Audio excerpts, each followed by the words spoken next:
आप भी नए ब्राह्मण बन गए। और दूसरी बात यह कि जो पढ़ लिख करके मालदार हो गए, अच्छी पोस्टों पे चले गए, मैं जानता हूं 50% से ज्यादा लोग जिन्होंने कि अपने SC ST में शादियां नहीं करी, जिनको गाली बकते हैं दिन रात, उन्हीं की बेटियों से शादियां कर ली। तो तुम हमारे कहां रहे भाई? तो जब उन्होंने कहा कि जो आर्थिक संपन्न हो गए हैं उनको बाहर करो, तो सुप्रीम कोर्ट ने क्या गलत कहा? क्या कुछ गलत कहा क्या? अखिल भारतीय वाल्मीकि महापंचायत के राष्ट्रीय अध्यक्ष माननीय सुरेंद्र चौधरी जी, बड़े भाई, और यहाँ उपस्थित सभी हमारे सम्मानित नेतागण, माननीय मनीष लाल जी, 1 अगस्त 2024 भारत के इतिहास में अनुसूचित जाति जनजाति के जो वंचित लोग हैं उनके लिए एक ऐतिहासिक फैसला माननीय सुप्रीम कोर्ट के 7 जजों की संवैधानिक खंडपीठ द्वारा दिया गया। उसके बारे में मैं समझता हूं कि अब जो 1 तारीख से लेकर के और आज 4 सितंबर हो गया, तकरीबन तमाम डिबेट यूट्यूब चैनल पे, सोशल मीडिया पे देख करके, अपने अपने संगठनों की बातें सुन के, नेताओं की, ज़्यादातर लोगों को इस विषय में पता चल गया है कि ये उपवर्गीकरण, SC ST आरक्षण में उपवर्गीकरण, ये माननीय सुप्रीम कोर्ट ने किन लोगों को दिया है। अब इसमें 2-4 चीज़ें वो हैं कि जो गलत भ्रांतियां फैलाई गई। सबसे बड़ा दुख तो ये है कि इस देश में पहली बार भारत की न्यायिक व्यवस्था के ऊपर चंद लोगों ने इतना बड़ा हमला किया, जिस न्यायिक व्यवस्था की वजह से हम लोग आज, हमें कुछ मिल रहा है, संरक्षण, सुरक्षा या कुछ अधिकार अगर हमें मिल रहे हैं जिस न्यायिक व्यवस्था की कारण, उसी न्यायिक व्यवस्था के ऊपर चंद लोगों ने सार्वजनिक तौर पर इतना भारी हमला किया कि जो सीधे के सीधे संविधान के ऊपर हमला माना जाना चाहिए।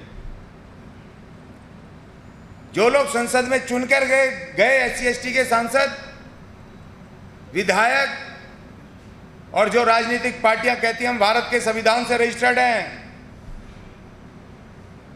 कई बार मुख्यमंत्री बन चुके हैं, बहुत सारे सांसद रह चुके हैं उनके, वो संसद में और सार्वजनिक रूप पे उन जजेस के ऊपर इतना भारी हमला।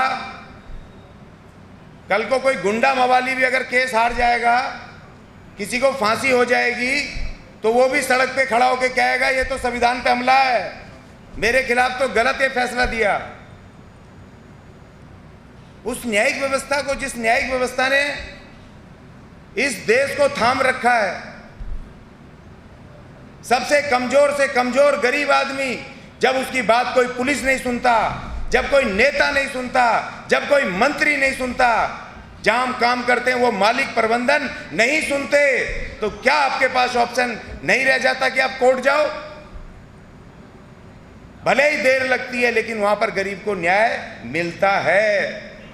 और जिसका डर रहता है, जब हमारे ऊपर एट्रोसिटी हो जाती है, हमारे कभी घर जला दिए जाते हैं, कभी हमारे SC ST के लोगों को पीट दिया जाता है, जब इलाके की पुलिस आपकी कार्रवाई नहीं करती है ना, जब कोर्ट के माध्यम से आप केस दर्ज करवाते हो, तो तब वो आपके पास आते हैं, वो दबंग कि आओ और हमारे साथ समझौता कर लो। आते हैं कि नहीं आते हैं?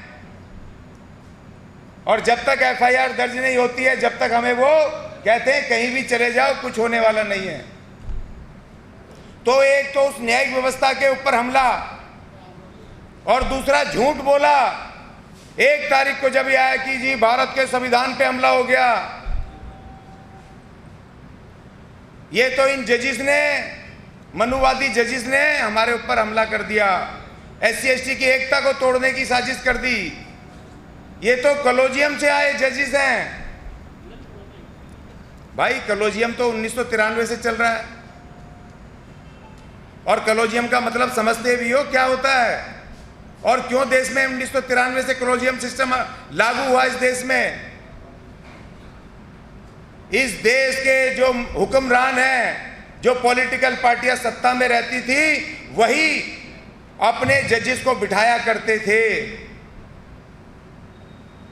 और कॉलेजियम सिस्टम 3 ऐसे लैंडमार्क जजमेंट आए इस देश में 1993 तक। उसके बाद न्यायपालिका में सिस्टम हुआ कि एक चीफ जस्टिस और 4 और सीनियर जजेस वो मिलकर के जजों का नियुक्ति करेंगे। और उस कॉलेजियम सिस्टम के माध्यम से 2008 में हमारा एक दलित माननीय बालाकृष्ण साहब इस देश के चीफ जस्टिस भी रह चुके हैं। अगर एक कॉलेजियम सिस्टम खराब है भाई, तो आप जब 2004 में जब जीते थे इसी केस में, तब आप लड्डू क्यों बांट रहे थे भाई? तब आपने कह रहे थे कॉलेजियम सिस्टम बंद कर दो, खत्म कर दो। और मैं कहता हूं कि कॉलेजियम सिस्टम रहना चाहिए, क्योंकि राजनीतिक लोगों के हाथ में इन जजों की नियुक्ति करने का उनके पास हथियार नहीं आना चाहिए। आप मांग करो ना भाई कि इस कॉलेजियम सिस्टम में SC ST रिजर्वेशन लागू कर दो, ये मांग होनी चाहिए ना। इस कॉलेजियम सिस्टम में आप हमारा भी रिजर्वेशन लागू कर दो, जिससे कि कॉलेजियम सिस्टम की मजबूरी हो जाए कि हमारे SC ST के जजेस को उसमें रखा जाए। और अब देखिए जो ऑर्डर जिस जज ने दिया है, जो खास जज हैं 7 जजों में, डॉक्टर BR गवई साहब, वो अनुसूचित जाति के हैं, जिन्होंने कहा, जिनका एक स्टेटमेंट मेरे दिलो दिमाग पे घूम रहा है, जिसकी वजह से इस मामले को मैं छोड़ना नहीं चाहता। उन्होंने कहा कि एक संपन्न वर्ग के बच्चे को और एक सर पे मैला ढोने वाले बच्चे के साथ अगर उसका आप तुलना करोगे तो वो बेईमानी होगी। एक बच्चा विदेश में पढ़ के आ रहा भाई, एक आदमी का, वो भी SC है। एक बच्चा कॉन्वेंट स्कूल में पढ़ रहा है, वो भी SC है। और एक बच्चा सरकारी स्कूल में पढ़ रहा है, तो क्या उसके कंपटीशन हो सकता है क्या? तो किसको जरूरत है रिजर्वेशन की? जो सरकारी स्कूल में पढ़ रहा है या जो विदेश में पढ़ रहा है बच्चा, किसको जरूरत है रिजर्वेशन की? एक तरफ तुम कह रहे हो तुम पढ़ लिख करके बड़े आगे पहुंच गए, तो भाई रिजर्वेशन का आधार तो शैक्षणिक पिछड़ापन है। तो जो जाति शैक्षणिक पिछड़ी रह गई, तो अब उनको पढ़ने के लिए चाहिए ना रिजर्वेशन। तुम पढ़ लिख करके आगे बढ़ गए, तुम खुद कह रहे हो हम पढ़ लिख करके बहुत IIM और हम बड़े बड़े कंपटीशन कर रहे हैं। तो भाई जो शैक्षणिक पिछड़े हैं अब उनको दे दो। सुप्रीम कोर्ट ने यही तो कहा है कि जिनको शिक्षा में नहीं मिली बराबरी की, उनको अधिकार नहीं मिला, अपॉर्चुनिटी, मौके नहीं मिले, तो अब उनको दे दो। तो ये हो अल्लाह क्यों है भाई, जब तुम खुद कह रहे हो कि तुम पढ़ लिख करके आगे बढ़ गए? और दूसरा उसका क्राइटेरिया ये है सामाजिक पिछड़ापन। तुम लोगों ने पढ़ाई लिखाई करके रिजर्वेशन से, और तुम लोग IAS IPS और तमाम कहां कहां पहुंच गए। और तुमने भी इतना ही वो सामाजिक दायरा बना लिया कि एक अमीर SC और एक गरीब SC, क्या उसके बीच में कोई बेटी रोटी का रिश्ता है क्या? मुझे बताओ, कोई IAS ऑफिसर कोई गरीब की बेटी लेता है क्या? लेता है? किसी के घर में आता है क्या किसी के? बताओ कितने IAS ऑफिसर तुम्हारे घर में आके कहते हैं कि मैं तुम्हारा भाई हूं? तो आपने अपने समाज के अंदर सामाजिक गैर बराबरी खड़ी कर ली। आप भी नए ब्राह्मण बन गए। और दूसरी बात यह कि जो पढ़ लिख करके मालदार हो गए, अच्छी पोस्टों पे चले गए, मैं जानता हूं 50% से ज्यादा लोग जिन्होंने कि अपने SC ST में शादियां नहीं करी, जिनको गाली बकते हैं दिन रात, उन्हीं की बेटियों से शादियां कर ली।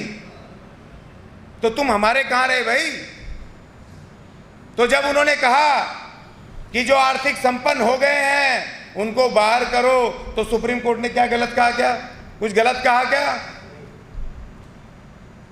तीसरी बात ये कि जो रिजर्वेशन का जो असली क्राइटेरिया था, बाबा साहब ने जो गोलमेज सम्मेलन में उन्होंने आवाज उठाई, और जो पूना पैक्ट में गांधी के साथ साइन हुआ, और जो बाबा साहब ने संविधान के 16(4) में लिखा है कि उसमें उन्होंने कहा है कि सभी को बराबर प्रतिनिधित्व नौकरियों में मिलना चाहिए। तो भाई जिन लोगों को प्रतिनिधित्व मिल गया है तो जिनको नहीं मिला अब उनको मिलना चाहिए ना। जिनको नौकरियां नहीं मिली है उनको प्रतिनिधित्व उनको मिलना चाहिए ना। तो हो हल्ला क्यों मचा रहे हो भाई? किसको बरगला रहे हो? किसको धोखा दे रहे हो? ये तमाम चीजें इन्होंने इस तरीके से बनाई। और दूसरी बात इन्होंने ये बनाया कि ये तो भारत सरकार ने शाम को रात को सो करके उठे मोदी जी, चीफ जस्टिस को फोन लगाया कि भैया सुप्रीम कोर्ट के पास तो कोई काम धाम बचा नहीं है, अब एक SC/ST का मामला चल रहा है, उसको लाओ और उसमें ऑर्डर कर दो। इन्होंने ऐसा बताया। ये एक दिन का मामला नहीं है, 40 साल की लड़ाई है, 40 साल की।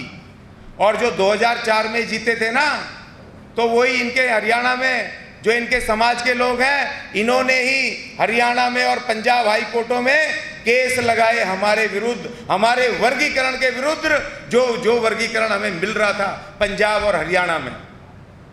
हमने कहा था भाई तुम कोर्ट में जाओ, और 2004 में इसी बेंच ने तुम्हें जिता दिया, और तुम कह रहे हो कि आज अचानक फैसला हो गया।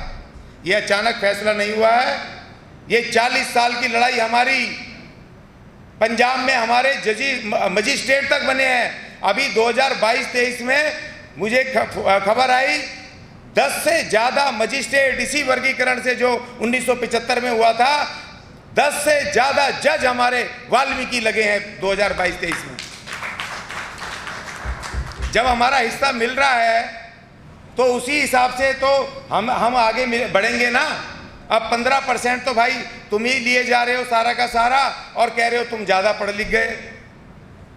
अब हमारे समाज में भी पढ़े लिखों की कमी नहीं है। और मैं आपको कहता हूं भाई साहब, किसी भी गलत उसमें मत आना, किसी के बहकावे में, क्योंकि एक बात समझ लो, एक कहते हैं ना, something is better than nothing, कि कुछ ना मिलने से अच्छा है इस वर्गीकरण से कुछ तो मिलेगा। बिल्कुल। तो इसीलिए मैं कहता हूं दोस्तों, ये हमारी लड़ाई है, पूर्वजों की लड़ाई है। इस लड़ाई को लड़ रहे हैं हम लगातार, और इसी कड़ी में 10 तारीख को जंतर मंतर में हमारे भाई साहब सुरेंद्र चौधरी जी के नेतृत्व में सत्याग्रह होगा। 2 बजे तमाम साथी पहुंचेंगे वहां पर, और सुप्रीम कोर्ट से कहेंगे और भारत सरकार से कहेंगे कि इस वर्गीकरण को तुरंत लागू करो। और मैं सुप्रीम कोर्ट के ऑर्डर का एक बार फिर समर्थन करते हुए आप सभी को धन्यवाद अदा करता हूं।